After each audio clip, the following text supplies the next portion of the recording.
आणि भिक्षूचे जीवन स्वीकारतात ते साध्य त्याने अल्पावधीतच प्राप्त केले. त्याला श्रेष्ठतम जीवनाचे ध्येय अल्पावधीतच प्राप्त झाले.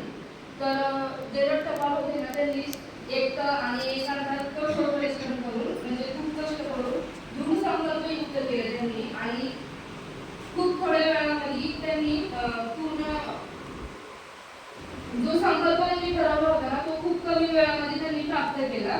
आणि ज्या वयामध्ये त्यांनी गृहत्याग केला होता, भिक्षूचं जीवन स्वीकारलं होतं ना ते खूप त्यांचं वय छोटं बारीक होतं, कमी होतं आणि त्यांना श्रेष्ठतम जीवनाचे ध्येय हे खूप कमी वयातच प्राप्त झालं होतं.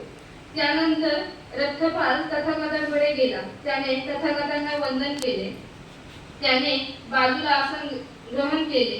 त्याने तथागतांना प्रार्थना